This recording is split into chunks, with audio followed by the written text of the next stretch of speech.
Louise, The Adventures of a Chicken.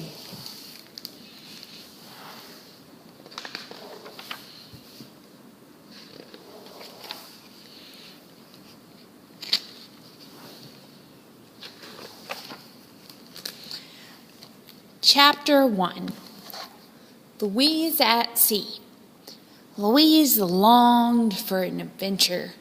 She left the hen house and went to sea, where the water was deep and dark. Louise stood alone on the deck of the ship and let the wild wind ruffle her feathers. The sailors spoke a language she did not understand. Blarney, Blarney, pirates! Just as she was thinking that the sea was not quite the adventurous place she had imagined it would be, a pirate ship appeared on the horizon. Louise watched the black-sailed ship draw near. Her heart beat fast within her feathered breast. Here at last was true adventure.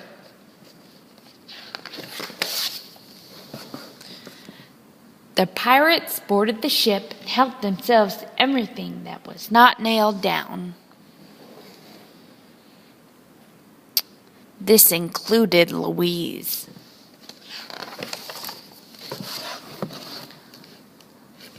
"Look," shouted a one-armed pirate, "I have found a chicken." He held Louise up high over his head.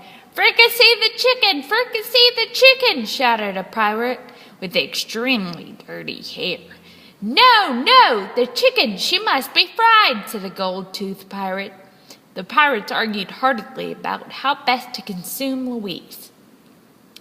Listening to them made Louise's heart beat alarmingly fast in her feathered breast.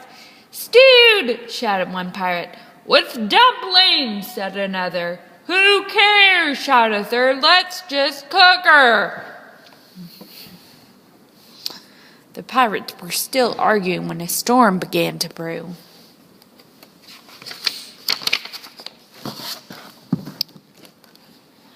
The wind howled, thunder boomed, rain crashed down. The ship was tossed about on the high sails until it cracked in two and began to sink. Louise saved herself by clinging to a piece of timber. She floated past the pirate with the dirty hair. He reached out for her with both hands.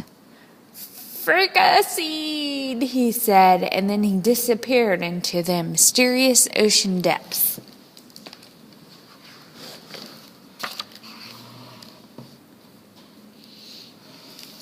The wind stopped howling, the sea became calm, the sun rose.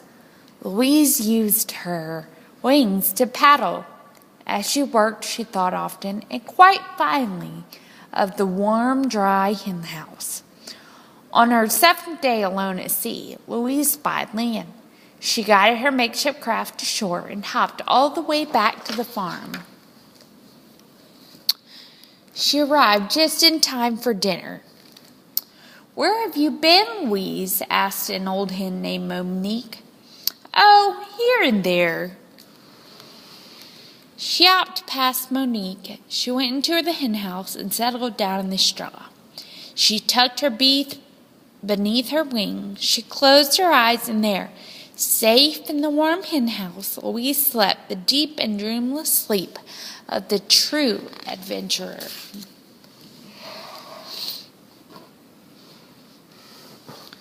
Chapter 2. Louise up high. Still, Louise longed for an adventure. When the circus came to town, Louise left the hen house and followed the bright lights and loud music. She ended up in the line for auditions. "What is your act?" the ringmaster said. Louise flapped her wings. She clucked.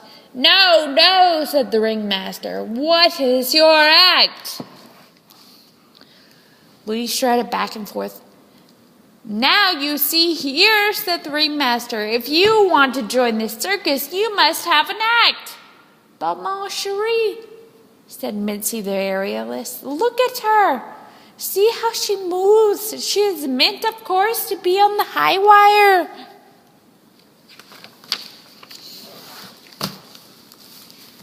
The high wire was actually quite high. Louise walked its length carrying a pink umbrella in her beak. Far below, people clapped and cheered. Louise looked down at the world and was charmed to discover that everything had become very small. However, too soon, walking the high wire with the pink umbrella became rather mundane, and Louise found herself longing for a little excitement. It was then that the lion got loose. Louise's heart beat fast within her feathered breast. Here at last was true adventure. She became so excited that she dropped the pink umbrella and lost her balance. She teetered, she tottered, she fell. The lion positioned himself carefully. He smacked his lips. He opened his mouth.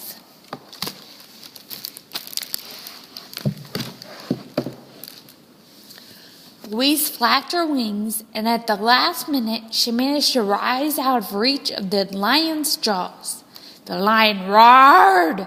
The audience cheered.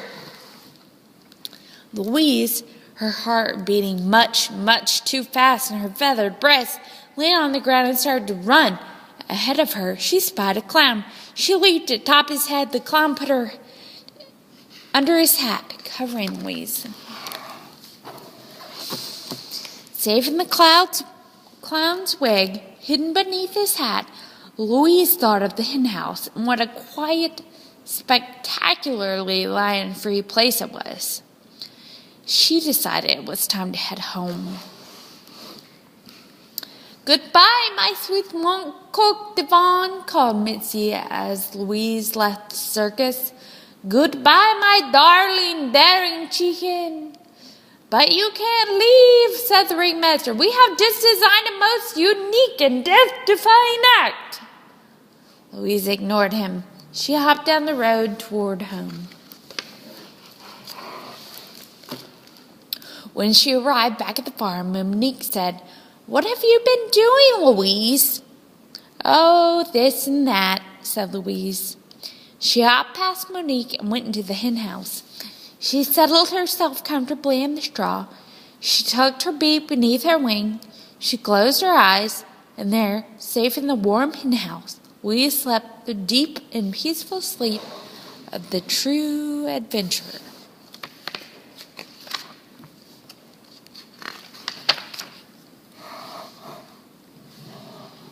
Chapter 3. Louise Unbound. But Louise continued to long for adventure. She left the hen house and journeyed to a land far away, where she discovered a fabulous bazaar. Louise strolled the length of the market, admiring the plump tomatoes and the green asparagus, the winking jewelry and the colorful cloth. The vendors called out greetings to her, and Louise nodded politely in return. Inside a dusty purple tent, she held out her wing to a fortune-teller, who examined the feathers closely and said, in a heavily accented voice, Yes, I see much adventure. I see the crossing of the seas, the walking of the wires. Also, I see the dark stranger."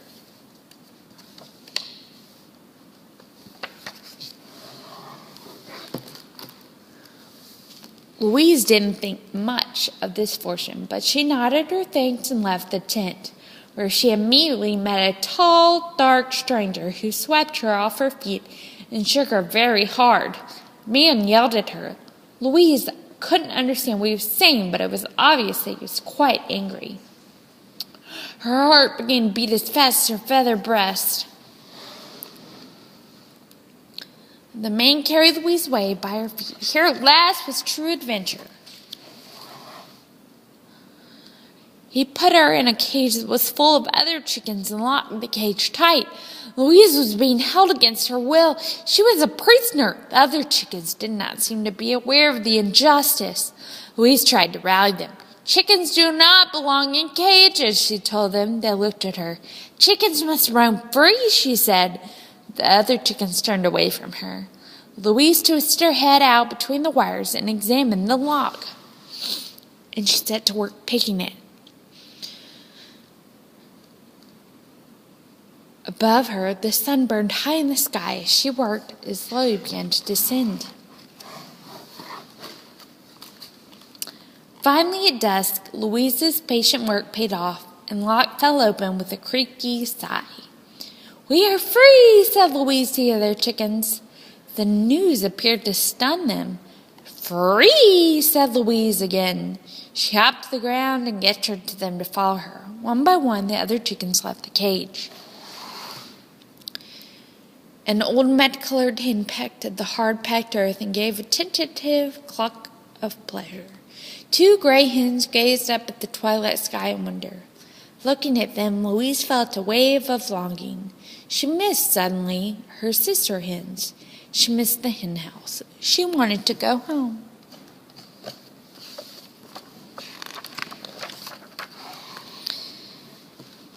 And so she headed west, back to the farm.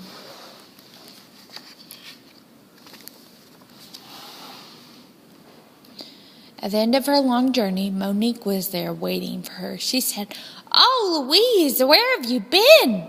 And Louise looked at Monique and said, "I will tell you."